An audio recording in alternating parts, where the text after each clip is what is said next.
ఈ దఫా ఎన్నికలు మేము ఇది చేస్తాం మాకు ఓటేయండి అని అడిగే వాటికి తక్కువగా ఉంటున్నాయి. ఎదురోళ్ళు మంచోళ్ళు కాదు ఓటేయండి అని అడగడానికే ఎక్కువ ప్రాధాన్యం అవుతుంది. అట్లాగే వీళ్ళ సోషల్ మీడియాలో కూడా లాస్ట్ ఎలక్షన్స్ అప్పుడు చూస్తే మనం చాలా మాట్లాడుకున్నాం కన్స్ట్రక్టివ్గా. తెలుగుదేశం పార్టీగా మేము ఇది చేసాం అని చెప్పుకుని వాళ్ళ సోషల్ మీడియా వాళ్ళు పోస్టులు పెట్టేవాళ్ళు డీటెయిల్డ్గా. వైసీపీ వాళ్ళు అందులో ఉన్న లోపాలను ఎత్తి చూపెడుతూ నష్టం ఏంటి అనేటువంటి చూపెడుతుండేవాళ్ళు. ఇవి పబ్లిక్లోకి ఇద్దరు కూడా నిర్మాణాత్మకంగా విద్యావంతుల్ని చైతన్యపరిచే తరహాలో వచ్చినాయి అప్పుడు పోస్టులన్నీ కూడా.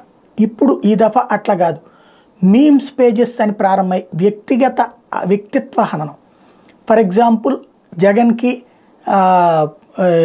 జగన్కి దూషిస్తూ దుర్భాషలాడుతూ, లేదంటే భారతీ గారిని అక్రమ సంబంధాలు అంటగడతా, దానికి ప్రతిగా వీళ్ళు బ్రాహ్మణి గారికి అక్రమ సంబంధాలు అంటగడతా.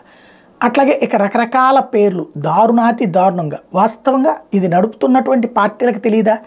వైసీపీ వాళ్ళ క్యారెక్టర్ అసాసినేషన్ చేసేందుకు తెలుగుదేశం పార్టీకి సంబంధించినటువంటి social media pages, Telugu Desam party నాయకుల యొక్క భార్యల్ని కూతుళ్ళని అబ్యూజ్ చేసేందుకు వైసీపీ వాళ్ళకి సంబంధించింది. ఇది ప్రస్తుతం నడుస్తుంది.